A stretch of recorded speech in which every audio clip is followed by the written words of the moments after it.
in 3 words, the best stories. What are stories of the best things going on right now? The best stories are authentic. They are relevant. thought-provoking. Emotional is probably the first The one best for me. stories are humorous. Shareable. They I think are emotional. entertaining. They're unique. I would And say relevant. inspiring, Honest. real Colorful, stories that are good today. and they're emotional. Those are some of the best stories. Hello and welcome into Storyteller at SiriusXM Studio from the Wynn Las Vegas. I'm Sky Muller, joined in the booth by our great crew running the cameras and the audio, and then out in the lobby we have our always reliable Seth Gillitzer running all the graphics. He's a little distracted out there. He's got people all around him, but he's still powering everything you see behind us, everything you see in front of us on the screen. But now for the star of the show, a creative genius, an expert in content creation, product ecosystem manager for Creative Cloud Video at Adobe, Eliza Tan. Welcome to Storyteller. Hey, Sky. Thank you for having me. Thank you for the wonderful headshot as well. What do you think of seeing the headshot in like a 40-foot monitor? I'm glad it's not too pixelated. Yeah, that's a true Adobe way to look at it, right? Not too pixelated. Well, we like to start by giving some context to our audience of who we're chatting with, who our storyteller is today. So give us a little bit of your story, kind of leading up into your current role at Adobe. Yeah. Like Sky, we were chatting a little bit earlier as well. And I think we were both talking about how, we like the even cultures at our companies, right? And I've been really grateful that Adobe is a company with a great culture as well. But what kind of led me up to it is I've definitely always been pretty creative all my life. My family, I grew up in Southeast Asia, was kind of, encouraging me to go more of the math, computer science field. But I was a rebel. I liked making movies from a really young age. Yes. That got me into Adobe software, for both photography, for video. And that's what I ended up studying as well. So like TV, broadcast is very much my background. And that was just a really natural fit for Adobe. And now being, a product ecosystem manager for the video applications for Creative Cloud, it's just been wonderful to still be able to see, the direct relevance between my background and the global perspective that has brought me, and see meaning in my work today. Oh, that's so fun. Were you in the early stages when, and I love to all the parents always want everyone to go math, my parents, I went the broadcast route as well. We both chose the creative route, but were you kind of self-taught in the early days on when you were using Adobe then before you went and studied and everything? 100%. Oh, Yeah. cool. Yeah. It was kind of my escape, really. That's when I started, I picked up my dad's Sony Handycam and started making movies with my family, with my friends. And that's when I started getting into I thought I wanted to be a director, a producer, but then what I really fell in love with was editing and the process of editing. And I just remember so many late nights as a kid, as a 10-year-old, 12-year-old, just learning, non-linear editing software, what it meant to, have a separate audio and video track and just sound effects and all of that. And that was my space, my safe space to experiment, to get to know myself. And I feel so privileged right now to be, working on a product that's one of the industry leading editors in the world. So, yeah. Oh, that's so cool. And it's you're, some people do yoga and that's their thing. Was editing almost that way for you, where it's it was kind of just almost relaxing to and therapeutic to Oh yeah, almost too much so to the point where it was almost toxic. I'll tell you a little story. So in college, I was in a car accident my sophomore year. Oh my gosh. Had a minor concussion, and what the nurse told me was, do not look at screens. Skip your classes, don't look at screens. And I was like, great, I have a whole week off of classes. I'm gonna go edit. So I spent that entire week just in Premiere editing, exactly, looking at a screen. But I was so happy because I had all that time off to work on my video that play later on that week. But yeah, it's definitely been very much an escape for me. Oh, that's so fun. I love that story, by the way. That's good. It's hey, no class, but it's going to look at the screen still. Now, product ecosystem manager for Creative Cloud Video. It's a lot there, right? And so let's say it's career day at an elementary school and you're going to go present to the class. How would you explain your role, your day-to-day to, group of fifth graders?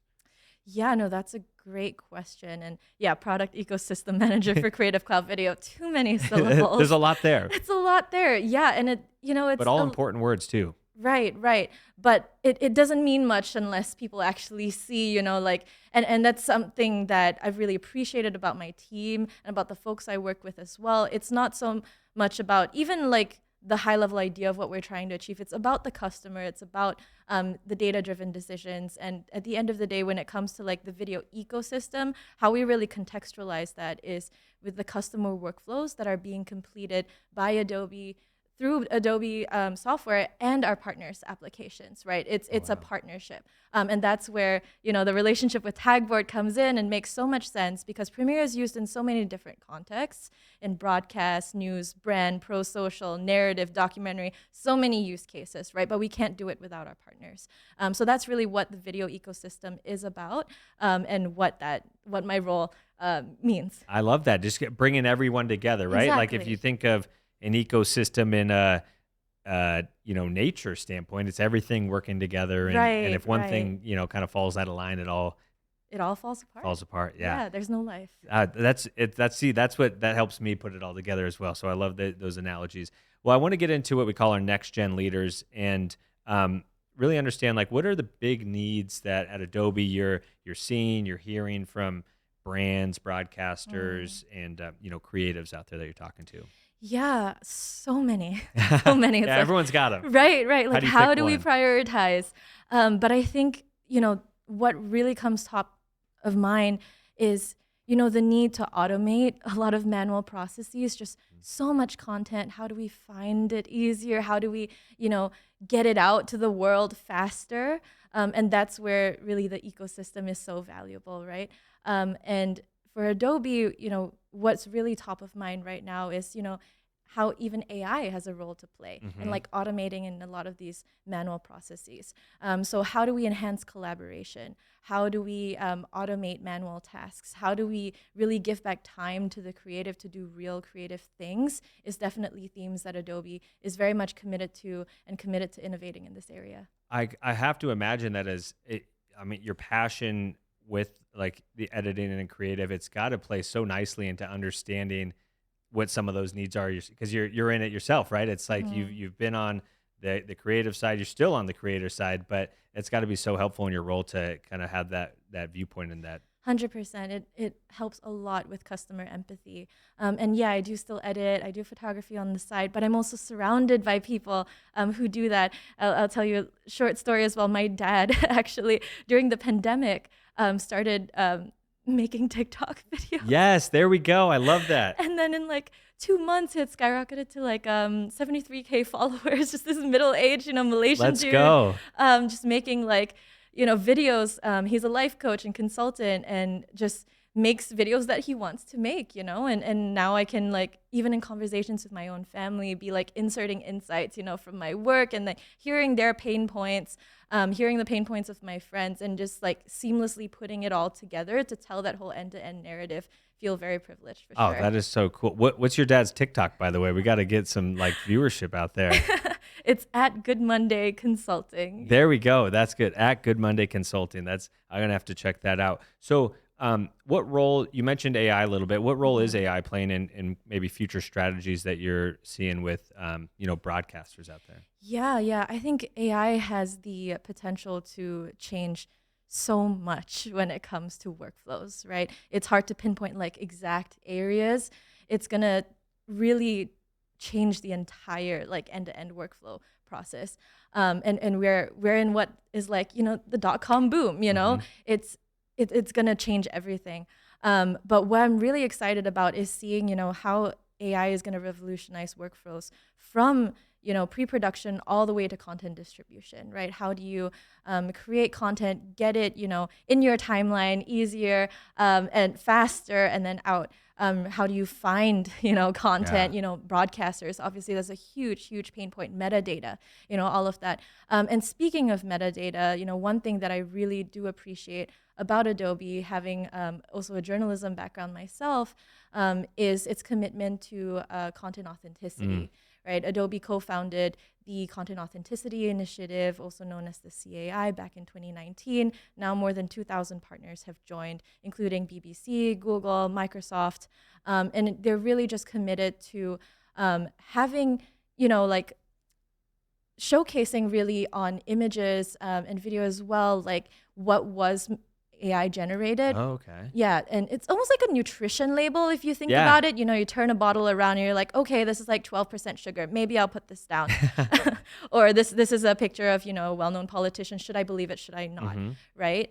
And Adobe's been like well ahead of the game, trying to, really committed to authenticity there, and also giving credit back to artists when it comes to products like Adobe Firefly, that's, trained on licensed, stuff from Adobe stock.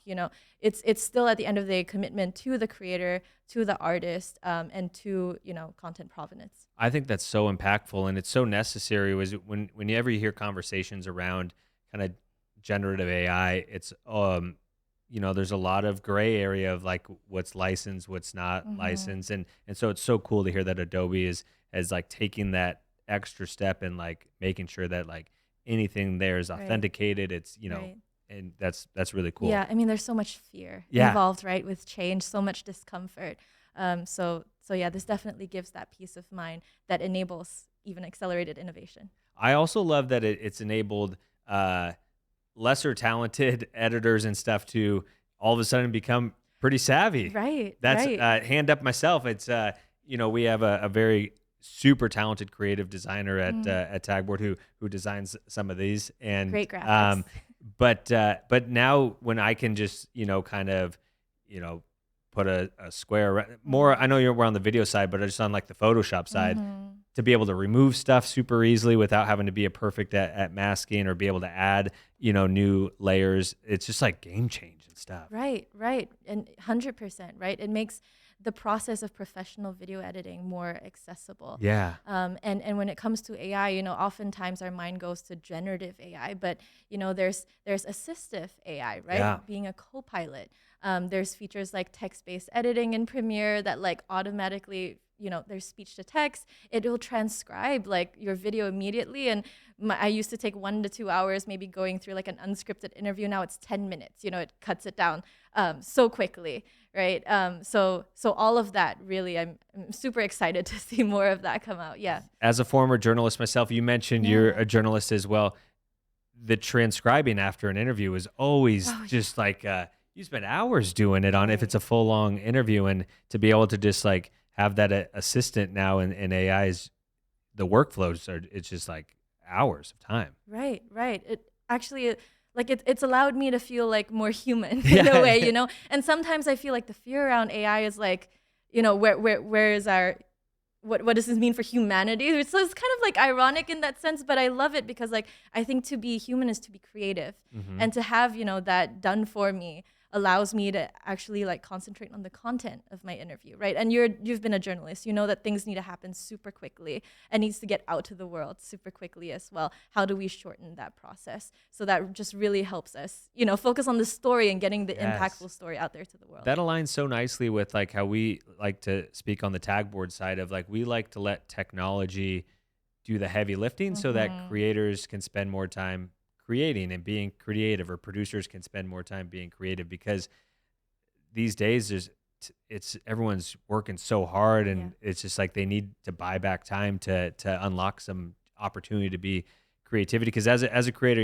like the worst thing would be is not having like time to just sit and like get creative and brainstorm, right, and think. And so that stuff's so important. Right. It's kind of like writer's block. Yeah, right? it When is. You stare Yeah. at a blank page, or like a blank canvas even, and maybe AI is the thing that kind of generates the first like content ideation. Just help me get started. So my creative juices can get flowing. Oh, I love that. Where do you see Adobe and Tagboard already working together? Where do you see maybe some future ways that we can put the cloud technologies together when it comes to efficiencies and workflows? Yeah. Again, it's all about the customer, right? Like they kind of chart that path for us.